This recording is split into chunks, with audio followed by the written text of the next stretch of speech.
Hello and welcome to another episode of Fintech Focus TV. We are back with our new Fast Growth series that will tie in with the Financial Technologist magazine's Fast Growth episode, which is easier written down than said, as it turns out. Now. For the third time on the show, I am delighted to bring back Simon Sear, who is an old friend of the show and someone who's doing something very, very exciting at the moment with Studio 44. Simon, how are you? I'm very well, thanks very much. Yeah, enjoying the sunshine.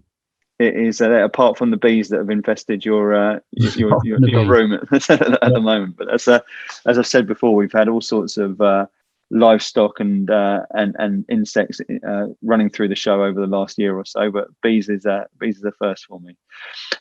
Simon, tell us a little bit about Studio 44. It's I've been talking to you a lot about it over some time now. You're at a really exciting phase of your journey. Tell us a little bit about the concept behind it all.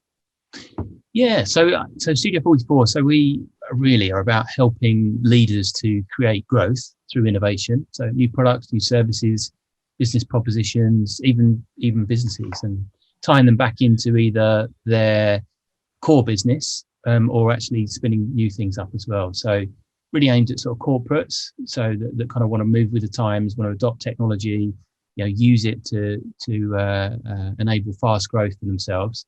So it's really sort of an advisory role, do a lot of the kind of research, strategy, design thinking stuff, but then also the implementation. The sort of saying goes that, ideas are the easy bit and people that implement them are priceless. And so that's our focus, is that we can help you with the ideas, but we can absolutely help you launch and scale them as well. I think that's so important, isn't it? And I read that. I love that quote in the deck that you put together for Studio 44, and maybe we can attach that in some way to the when we put this link out. I know you'll send it to people as they see through it as well. But this is that whole point is exactly right. There are so many ideas in business at the moment, and so many people with big thinking, and the failure point is often the implementation, isn't it? How you get things done, how it actually works out. Your track record of doing that, goes through the consulting thing through to working with, at a very early age in some of the sort of biggest and brightest change and transformation, programs and projects in the country, in the world, possibly at certain stages, some might say. Tell us a little bit about why you are uniquely qualified to help people with that sort of process. Yeah, so I think personally my own uniqueness is about non-linear thinking. So I'm very good at challenging individuals to think beyond the obvious and kind of what's in front of them, because quite often we kind of, you can see the trends, and if they're right in front of you, then it's kind of easy to respond to it. But I think I'm quite good at bringing kind of different various pieces together and then helping other people to kind of have breakthrough thinking about some of those things. So that's kind of step one. And then really the kind of ethos, as I was saying about Studio 44, I agree with you entirely, which is, you and I could sit down the pub, and we probably have on several occasions, and come up with, 10 business ideas. But the value really is when you implement them. So I think that's the other strength is, coming up with ideas, but then being able to absolutely land it, get it through the organization, get it through the politics, get it through the governance, get it out into customers, which takes perseverance, grit, and just sometimes just a hard slog. It's really interesting. Sorry to cut. I think that hard slog is the part of it, isn't it? There's so many great ideas that I think exist out there in the ether and businesses, things that can transform businesses. And I can think of 2-3 things that I've been looking to do for a long time, just as we're talking. And then you sit there and you think, right, what would actually be needed to do that? And you get sucked into the day to day, because it's all, everyone's busy, and it seems to be getting busier and busier and busier. The drain, that sort of innovation drain of great ideas that sort of, never happened, that could dramatically improve customer experience, could dramatically improve the growth and the speed of growth of businesses, just gets hamstrung by the day to day. And I guess that's why companies will turn to you to be able to sort of say, look, we've got this idea, we need to take it further forward, or we need to think differently about things, because I think that's the other side of what we look at here, isn't it? It's about that whole concept of being stuck thinking about the the same challenge in the same way as you're classically conditioned through years of being in a particular industry. Having that separate viewpoint of the world is something I always found tremendously beneficial for people to sort of be able to come in and look at the business in a different way, take it from a different set of eyes. I had a couple of partners when I first founded the business, and their ability to have absolute ignorance of our industry meant that I had to explain why we were doing things in a completely different way that made me challenge in some respects those perceptions in what we're doing with North Star. Our other brand at the moment is turning on its head exactly how we've traditionally done the business. Yeah. And I think having the time and the inclination and the thought process and actually the process and structure and strategy to put those into place is a really undervalued talent, I would suggest, for want of a better way of putting it. It's that process piece of taking ideas into action. Almost gets me frustrated with a couple of things that I've been sat on for a little while as well. What are some of the challenges that you see with that? What are some of the things that people are feeding back to you about their frustrations with seeing a sort of drain of potential and innovation? Well, I mean, classically, people are smart and they hire smart people, and organizations, whether they're, the BPs or the banks, the Barclays, whatever, they're smart people that work in those organizations. So I think what consultants should do is offer, as you say, kind of additional either capacity because they've got a burst and they need to do something they wouldn't normally do, or as you say, that kind of advice and that different thinking, that different kind of insight to something that they might not have. So I mean, that classically should be how consultants work, right? Is the and sometimes we don't work that way. But for me, I think a lot of what we're seeing at the moment is obviously around speed and agility, especially coming out of the crisis. A lot of organizations, a lot of business leaders are saying, the business and IT came closer together without a doubt during the crisis to respond. How do we keep that? How do we keep that momentum? How do we keep getting stuff done quickly? How do we keep kind of understanding each other, in the ways that we did during the crisis? Because the crisis is easy, right? Because you've got a common mission, you know what you're doing. And then in everyday life, politics gets in the way and silos get in the way and, egos get in the way. So I think a lot of the kind of challenges are actually human challenges and human behavior. As is often the case, right? And I think that's a really interesting point. Look, we've been in a period that in many ways has made certain things easier because of a lack of politics and group thinking and it's sort of greased certain wheels that have made it easier for people to actually sort of get things moving in a quicker way. And the result of that has been across this financial technology space that I sit in, has been rapid growth of teams, of revenues, of customer bases. And that's something which we're going to really explore over this series and through the course of the magazine. And I think back to sort of a number of things I've seen online from you recently, particularly talking about decade-long super cycle of growth and the roaring 20s as to what we look at. And there are massive similarities to sort of timings of this roaring 20s and the last roaring 20s that we sat in, post-war, post-pandemic, at that sort of stage as well, economic stimulus, and there's a very interesting sort of feel and shape to some of the parallels around that sort of thing. Obviously different in many ways, shapes and forms as well. We spoke about this very early on about the sort of petrol being poured on the bonfire of innovation at the moment within the space that has led to stunning and unprecedented levels of growth in businesses. Tell us a little bit about your sort of, I guess, thinking on the whole concept of the Roaring Twenties and where we are at the moment. Yeah, no, I think you're absolutely right. I mean, if we look back, to the First World War, we look back to the Second World War, where we've had big economic shocks, like we've had recently. The going into it and coming out of it, if you like, where there was, social unrest, if you like, about, in the First World War, there was women's rights, the suffragettes, all of that. The women's rights was, straight after the First World War. And that changed politics, because politicians then had to have policies that didn't just appeal to war, in terms of kind of a macho kind of, culture. They had to look at what women wanted and the values and the things that were important to them, which eventually led to a lot of the kind of Labour government post Second World War. So a lot of these things kind of, set in motion early on. But one of the big things about both of those events is technology. So after the First World War, we had the availability of electricity and we had the availability of cars. And there's kind of like a first order growth, if you like. So if you have electricity in the house, we've got services that are built around that, and you've got a whole industry of producing electricity and supplying it. But then you've got second order industries as well. So what do you do with the electricity? So you want home appliances, you want fridges, you want kettles and washing machines, etc. And then combined with that, you've got mass production, that's kind of taking off at the same time. So you got sort of industries built on industries or built on industries.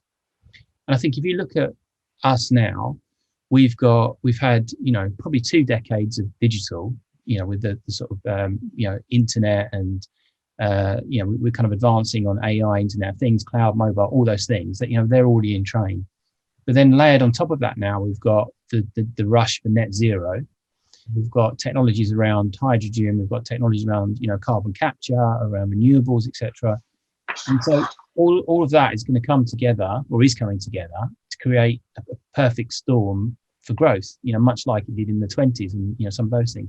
And then, like I say, you've got the social stuff as well. So we've got a lot of the last few years, a lot of focus on societal issues around equality, racism that's still inherent in our society, etc. So a lot of those things kind of are all coming together. It's a massive melting pot, isn't it? Yeah. Yeah, exactly. Yeah, and so I think we are in for a super cycle of progressive change.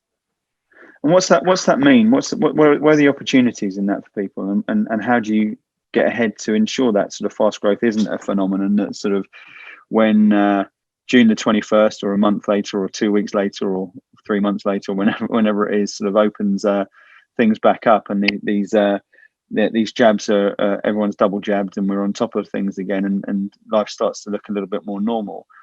What gives people an advantage then? How do they get to that sort of level? In a roaring 20s, there's certainly going to be winners.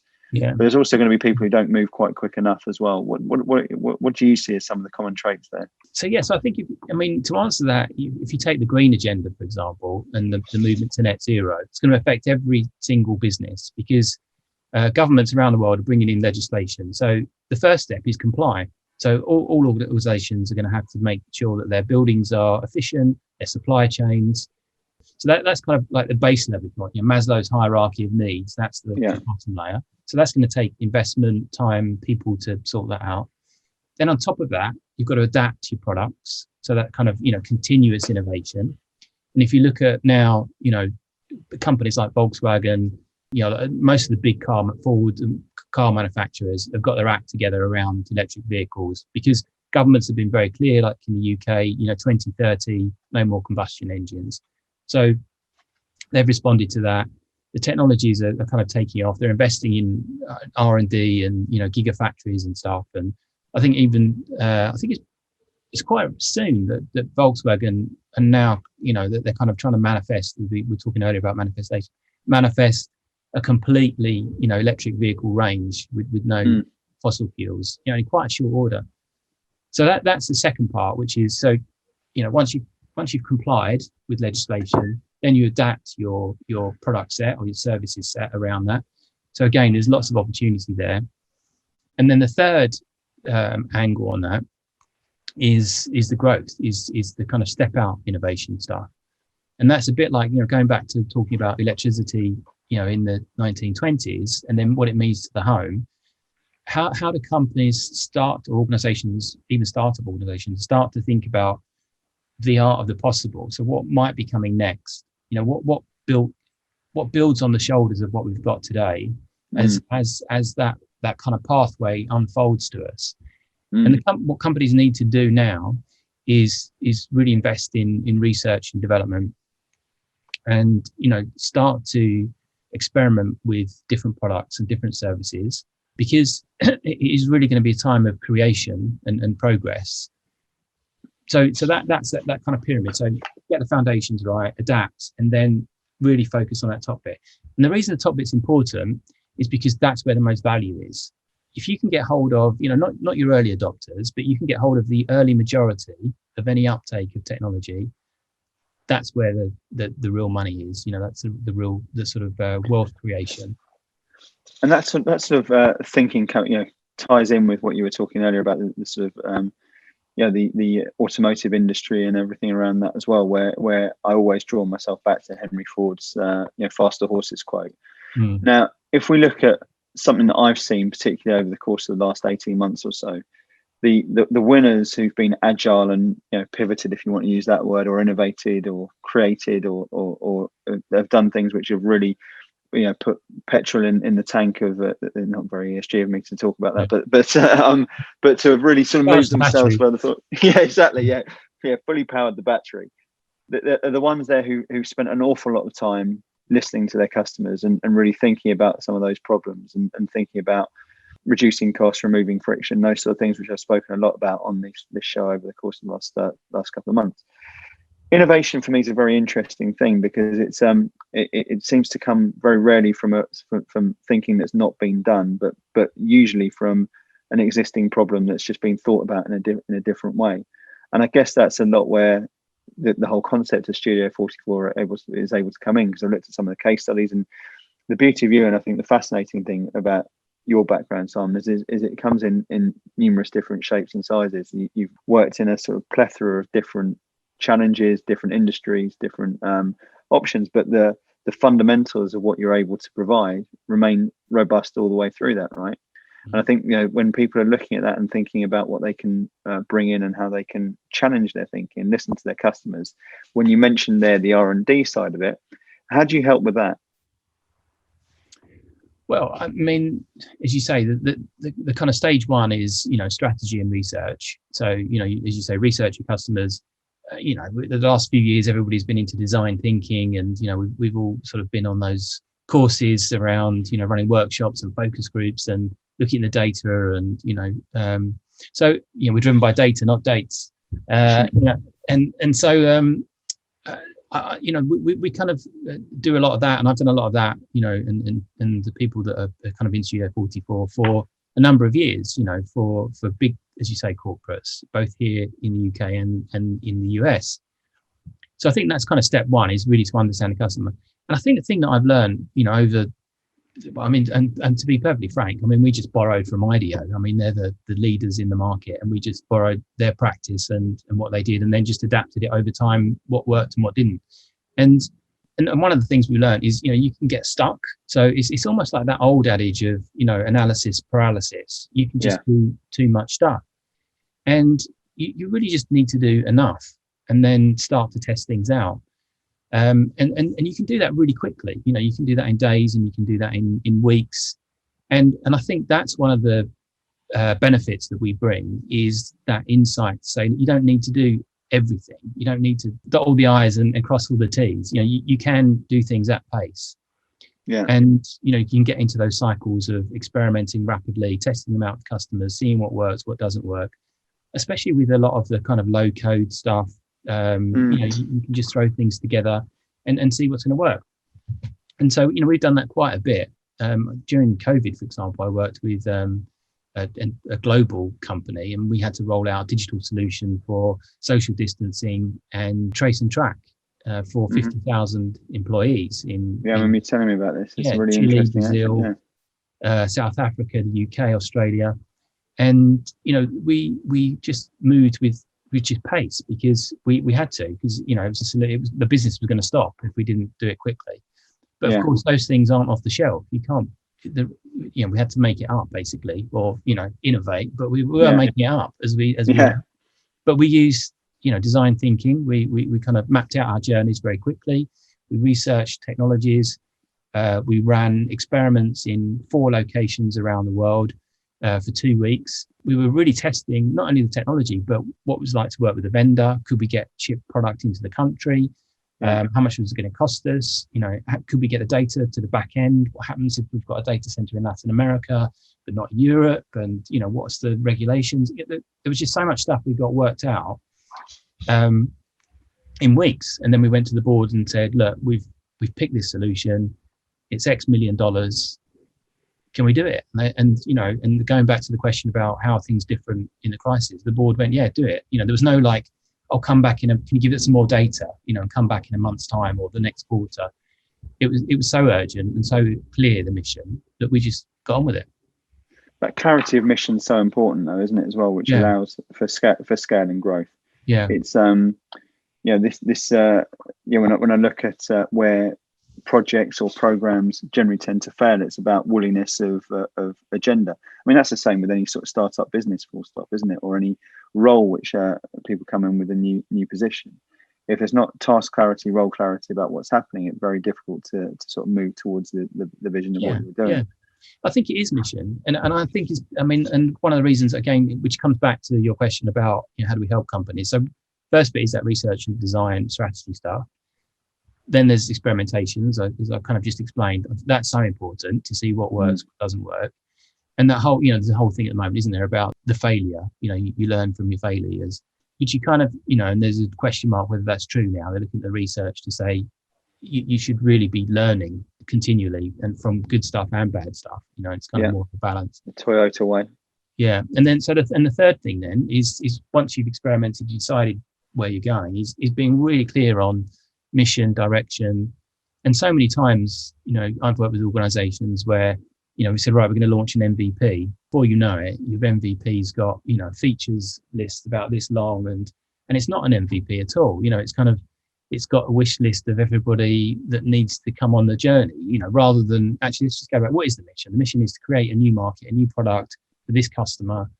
Right. What are the 5 things that customer's really concerned about? Right. Okay. Well, that's the 5 features we're going to deliver, and then that's going to be next month, and we're going to have DevOps, and we're going to release every 2 weeks. And quite often, again, comes back to the human side of taking people on that journey, having clarity on that mission and the resolve to just, get stuff done. If you were to look, I'm just thinking as you're speaking there, and it's fascinating for me, some of the stuff you're talking about, because it just gets me thinking about my business as much as everything else as well. But if you've looked at and seen and worked with companies who've scaled at speed, been involved with them at various different stages. If you're to look at sort of 3 commandments, so to speak, of what companies should be looking at to ensure that they maximize this period, this roaring 20s will term from it, what would those 3 top commandments be? Speed. Yeah. As we talked about earlier, because that's to get to that kind of top of that pyramid of where the real wealth is. So you need to be fast, you need to experiment, and whether that entails risk taking and all those things, but you can do it cheaply. You don't have to spend huge amounts of money and take big risks. You can take small risks and experiment. And then I think that third thing that we talked about is mission, is just be really crystal clear. Because coming back to what we were saying earlier, that's the one major thing that galvanized everybody through the crisis. It was just so clear what the mission was, and whole organizations. I work with whole organizations where you could see the ripple effect of everybody knew what to do, and everybody was making decisions in light of, right, we've got to keep the business running. And whether that's, you were a supermarket and you needed to keep the doors open and the shelves stocked and that kind of stuff, or whether you were in a business that needed to save costs and nail everything down just to get through to the other side. But people understood what the company's mission was, their organization's mission, and what their actions and what they did reflected that. Yeah, I think it's really interesting, isn't it? Because in my mind there were 2 different sort of takes on the pandemic. One of them was that sort of well, I guess it comes back to, if we were talking about Maslow earlier on, you can also look at the sort of psychological responses. I know you've got one of your books actually here about the whole the whole concept of fight, flight, and freeze, and how psychology is to me is a really interesting part of this. There are companies there that went into immediate lockdown mode and survival mode and played defense pretty well, played it cautiously, put their conservative heads on. There are companies there that froze and probably got impacted because of that. And there was companies that decided, right, here's an opportunity, and really went on the offense. And if I look at companies in the financial technology space in particular, which is where the sweet spot is, as you know, for us, I think there was some stunning levels of confidence, of bravery, of resilience, and performance that in 21 years of being in and around that space, I haven't seen at the same sort of speed and agility and bravery because it's been traditionally a very conservative industry. But there were businesses there that were looking at challenges that needed to be adopted at a time of a conservative industry that needed very rapid solutions that came to it that I think were really interesting. So when you look at there about mission and how the pandemic sort of enforced mission into people and created opportunity, and you look at experimentation and how companies listen to their customers, as I was talking to you about, and put that through, and then work with real speed to see businesses that suddenly said, right, okay, and that can be speed of investment, how they took investment to fuel that, or it could have been speed of their companies. I know that tripled their headcount over the space of 6 months at various different stages and needed to change their onboarding completely into a remote side of it. I think it's been a fascinating period, and one that if we reround to me 15, 16 months ago, I would never have envisaged, I guess, the flexibility and the adaptability that we've seen all the way through this. And there's been some great opportunities that have come through that. It's similar to what you're doing with Studio 44 at the moment and some of the projects that you've just been speaking about as well. I want to focus in on Studio 44 because I think it's a really interesting and novel thing that you're looking at the moment. I love the way that you've articulated it. You've got that, I'll go back to that deck that you spoke about beforehand. The first question in that deck is sort of focus a little bit about the why now and the why of what you're doing. Talk to us a little bit about why. Yeah. So, I mean, for me personally, I'm nearly 50. My journey is my kids, as you know, are growing up now, and they're 20, 22, and 23, and they don't live. Well, one of them lives at home, but is moving out with a boyfriend soon. So I don't have the obligations of parenting that I once had in terms of making sure I've got a steady income and I'm available for sports days and assemblies and all that kind of stuff. So I've got a new kind of chapter for me personally, and I'm really interested in creating a progressive future. So I'd like to create a future that is more positive about the environment and more positive about social issues, and I don't want to sit on the sidelines and do that as an agitator or a protester, or I'd rather kind of try and be at the center of it and try and make that happen in a positive way through social capitalism or stakeholder capitalism, or whatever we call it, but to kind of take action and to create a consultancy that does deliver at the end of the day wealth and growth for investors and companies, but also is positive about its impact on society and environment as well. So that's really what I'm trying to do, is create. I think so often the latter drives the former, right there. If you are getting those things right, it's a driver for top line profit now. Yeah, exactly. Yeah, absolutely. And study after study shows it. And I think the unfortunate thing, if you look at, I've been reading recently a lot about sort of stakeholder capitalism, which basically says, an organization really should be thinking about all its stakeholders and not just its owners. But for decades, really, capitalism kind of went down a path where it really did. Its number one stakeholder was its investors, was its owners.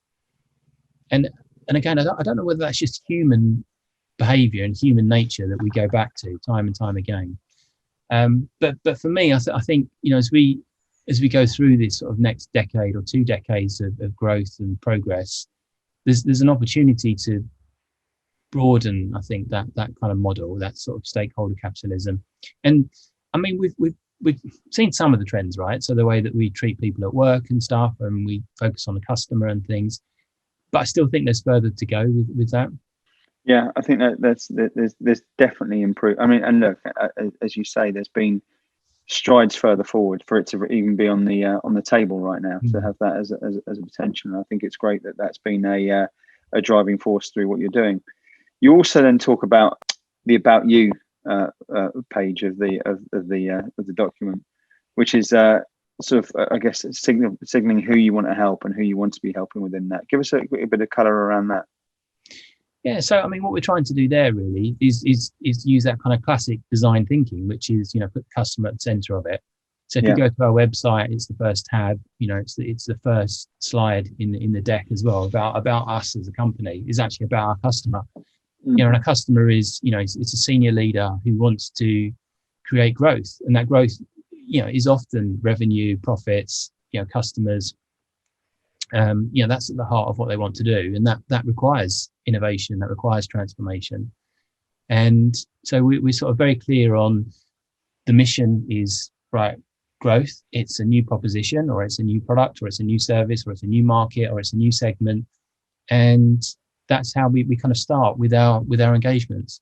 Yeah, I think it's and there's so many people out there who I think are at the moment begging for that sort of assistance and creativity in thought to help them drive it further forward. So we know a little bit about the why. We know a little bit about who you're looking for. You then talk a little bit about how and what you've done beforehand. Tell us a little bit about. You mentioned that a little bit before, but and I don't want to sort of cover old ground. But tell us a little bit about how you're looking at helping and some of the things that you've done previously as well. Yeah, so I've sort of worked, as you said, with lots of customers in the past. Across sectors, finance sectors, commodities, mining sectors as well, retail. So one of them was, was a finance company, worked with those guys to help launch a digital service to their global customers. So again, Japan, Germany, the UK. And that was really about, what is the proposition? What's the customer journey? How do we create that kind of platform for those customers? How do we integrate it back into the regulated environment and the operating environment for the organization? How does it integrate with the operating model in terms of teams and, compliance and back office and risk, etc. So some of that is, as we sort of talked about earlier, is ideas, and it's about how are we going to do that? It's about the method. So how do we research the customers? How do we experiment with them? How do we understand what they like, what they don't like? So in that case, for example, customers in Japan are very different to customers in Europe, and German customers are very different to UK customers. So working with that company was a kind of whole journey from ideas through to actually the tricky bits, where how do you integrate it and implement it within the organisation and the operating model. I love it. I always loved talking to you, Simon, because it prompts so much different thought around how, what, and where to approach these different sort of issues and opportunities in the marketplace. And for me, I know there are sort of many USPs, and you can sort of finish up by talking about those in a second. But for me, that sort of ability to, and again, I talk about this as someone who runs businesses of my own. You look at it and you think, right, there are so many ideas there which just get fallen into a good idea creation and never formed. And I think that's sort of great. The thing that you are brilliantly practical at and brilliantly helpful with is sort of taking those sort of ideas and saying, right, let's get them done. And that ability to, for want of a better phrase, get shit done, I think is a much underestimated talent, and it is a talent that I think can really help businesses move further forward. Finish off by telling us a few of those sort of USPs. What you're looking to do that is so different and valuable to the people you're going to be speaking to, where you can really help. Well, I think you just summed it up nicely. Actually, you should be my cheerleader on the video. But I think, as I said earlier, I mean, the first one is as you said, I think I really enjoy helping people to think a bit differently about a problem or a solution or what the opportunities are.